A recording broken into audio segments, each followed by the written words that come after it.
ನಾನು ಹೇಳ್ತೇನೆ, ಕೊರಗಜ್ಜನ ಆರಾಧನೆ ಮಾಡುವವರು, ಈಗ ಮಂಗಳೂರು ಉಡುಪಿ ಸೇರಿ ಒಂದು 2,000 3,000 ದೇವಸ್ಥಾನಗಳಿರ್ಬೋದು. ಓಕೆ, ಅಲ್ಲಿ ಯಾರು ಕೊರಗಜ್ಜನ ವಂಶಸ್ಥರನ್ನಾಗ್ಲಿ ಕೊರಗಜ್ಜ ಜನಾಂಗದವ್ರನ್ನಾಗ್ಲಿ ಕರೆದು ಗೌರವ ಕೊಡ್ತಾ ಇಲ್ಲ. ಕಾಂತಾರ ಮಾಡಿದಂತ ರಿಷಬ್ ಶೆಟ್ಟಿ ಕಾಂತಾರ ದೈವ ಮಾಡಬೇಡ, ಪಂಜುಲಿ ದೈವ ಮಾಡಬಾರ್ದು, ಅದ್ರ ಬಗ್ಗೆ ಎಲ್ಲ ನಾವು ಫೈಟ್ ಮಾಡ್ಬೇಕಾಗಿರೋದು. ಇಲ್ಲಿ ಆಕ್ಚುಲಿ ಏನಂದ್ರೆ ಕೊರಗಜ್ಜನ ಬಗ್ಗೆ ಕತೆ ಎಲ್ಲೂ ಇರ್ಲಿಲ್ಲ ಸರ್. ಬಹಳಷ್ಟು ಜನ ತಪ್ಪು ಕಲ್ಪನೆಗಳಿದೆ. ಇವನ್ ಕುತ್ತಾರಲ್ಲಿ ಇರುವಂತಹ ಕೊರಗಜ್ಜನ ಮೂಲಸ್ಥಾನದಲ್ಲಿ 2 ಕಲ್ಲುಗಳಿದೆ. ಕೆಲವರು ಅದನ್ನು ಸಮಾಧಿ ಅಂತ ಹೇಳ್ತಾ ಇದ್ದಾರೆ. ತುಂಬಾ ಜನ ಈ ಕಡೆ ಮಂಡ್ಯ ಭಾಗದಿಂದ ಬಂದಿರೋ ಜನರೆಲ್ಲ ನಾನೇ ಹೋದಾಗ ಅದು ಕೊರಗಜ್ಜನ ಸಮಾಧಿ ಅಂತ ಹೇಳ್ತಾ ಇದ್ರು. ಅಥವಾ ಕೆಲವರು 2 ಕಲ್ಲು ಇರಿದ್ರೆ ಇನ್ನೊಂದು ಹೆಂಡತಿ ಅಂತ ಹೇಳ್ತಾ ಇದ್ರು. ನಮ್ಮಲ್ಲೇ ದಕ್ಷಿಣ ಕನ್ನಡದಲ್ಲಿ ಎಷ್ಟೋ ಜನ ಕೊರಗಜ್ಜನಿಗೆ ಹೆಂಡತಿ ಇದ್ದಾರೆ ಅಂತ ಹೇಳಿ ಬರ್ತಿದ್ದಾರೆ, ಅಥವಾ 7 ಹೆಂಡತಿಗಳು ಅಂತ ಹೇಳಿ ಮಾಡ್ಕೊಂಡಿದ್ದಾರೆ. ಹೀಗೆ ಅವ್ರಿಗೆ ಏನ್ ತೋಚಿದೆ ಆ ಥರ ಬರೀತಾರೆ. ಬರೆಯೋರೇನು ಸರ್, ಏನ್ ಬೇಕಾದ್ರೆ ಬರೀತಾ ಹೋಗ್ತಾರೆ. ಬಟ್ ರಿಸರ್ಚ್ ಮಾಡಿದಾಗ ನನಗೆ ಇಲ್ಲಿ ಉಮೇಶ್ ಸರ್ ಎಲ್ಲಿದ್ದಾರೆ ನೋಡಿ, ರಮೇಶ್ ಸರ್ ಡೊಳ್ಳು ವಾದಕರಾಗಿದ್ರು. ರಮೇಶ್ ಸರ್ ತುಂಬಾ ಹೆಲ್ಪ್ ಮಾಡಿದ್ರು ನನಗೆ. ಇವರ ಲೈಕ್ ಏನ್ಷಂಟ್ ಲೈಕ್ ಇವರ ಫ್ಯಾಮಿಲಿಯಲ್ಲಿ ಕೊರಗಜ್ಜ ಇದ್ದಿದ್ದು. ಏನ್ ನಾನು ಕರ್ಕೊಂಡ್ ಬಂದಿದ್ದೇನಲ್ಲ, ನಮ್ಮಲ್ಲಿ ಬರಿ ಅಂತ ಹೇಳ್ತೇನೆ, ನೀವೇನು ಬಳಿ ಅಂತ ಹೇಳ್ತೀರಲ್ಲ, ಬಳಿ. ಇವರು ಕೊರಗಜ್ಜನ ಬಳಿಯವರು. ಬಂಗೆನ್ನಾರ ಅಲ್ಲ ಸರ್, ಬಂಗೆನ್ನಾರ ಬಳಿಯ ಅವರ ಅಂದ್ರೆ ಪೂರ್ವಿಕರು, ವಂಶಸ್ಥರು ಇವರು, ಪರಂಪರೆಯವರು. ಆದ್ರೆ ಏನಾಗಿತ್ತು ಸರ್ ಅಂದ್ರೆ, ಬಹುಶಃ ಇದ್ದಿರ್ಬೋದು,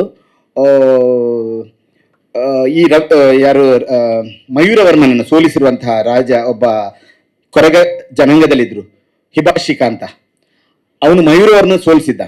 ಆಮೇಲೆ ಮತ್ತೆ ಅವ್ರು ಬಂದು ಅಟ್ಯಾಕ್ ಮಾಡಿ ಇವರೆಲ್ಲ ಸೋಲಿಸಿ, ಬಹುಶಃ ಈ ಜನರೆಲ್ಲ ಕಾಡಲ್ಲಿ ಸೇರ್ಕೊಂಡು ನಾವೆಲ್ಲಿ ನಮ್ಮ ಭಾಷೆ ಮಾತಾಡಿದ್ರೆ ಇವ್ರು ಇಟ್ಕೊಳ್ತಾರಂತ ಹೇಳಿ ಇವರು ಬೇರೆಯವರ ಮುಂದೆ ಆ ಭಾಷೆಯನ್ನು ಕೂಡ ಮಾತಾಡ್ತಿರ್ಲಿಲ್ಲ. ಕೊರಗ ಭಾಷೆ ಬಗ್ಗೆ ಯಾರಿಗೂ ಗೊತ್ತಿಲ್ಲ, ಕೊರಗ ಲಿಟ್ರೇಚರ್ ಇದೆ ಅಂತ ಯಾರಿಗೂ ಗೊತ್ತಿಲ್ಲ.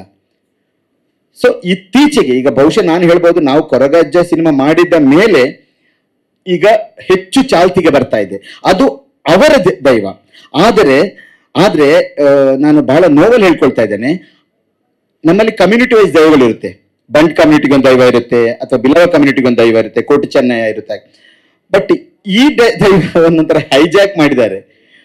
ದೈವದಲ್ಲಿ ಬೇರೆ ಜಾತಿಯವರಿಗೆ ಅವರು ಹೈಯೆಸ್ಟ್ ರೆಸ್ಪೆಕ್ಟ್ ಕೊಡ್ತಾರೆ. ಕೊರಗ ಜನ ಏನು ಇವರು ಜಾತಿ ಅಥವಾ ಇದ್ದಿದ್ದಾರೆ ಅವ್ರಿಗೆ ಯಾರು ಕರೀತಾ ಇಲ್ಲ.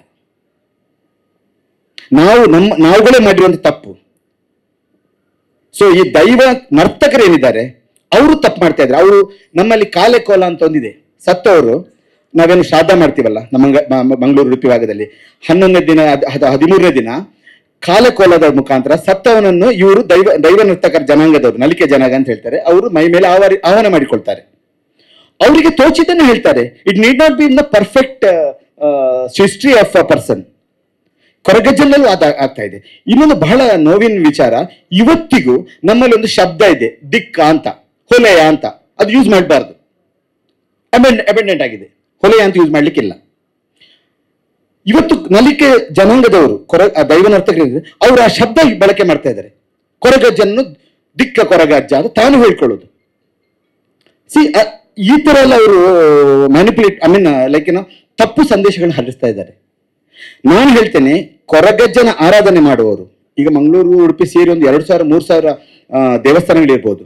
ಓಕೆ, ಅಲ್ಲಿ ಯಾರು ಕೊರಗಜ್ಜನ ವಂಶಸ್ಥರನ್ನಾಗ್ಲಿ ಕೊರಗಜ್ಜ ಜನಾಂಗದವ್ರನ್ನಾಗ್ಲಿ ಕರೆದು ಗೌರವ ಕೊಡ್ತಾ ಇಲ್ಲ. ಬಂಟ್ಸ್ಗಳನ್ನು ಕರೀತಾರೆ.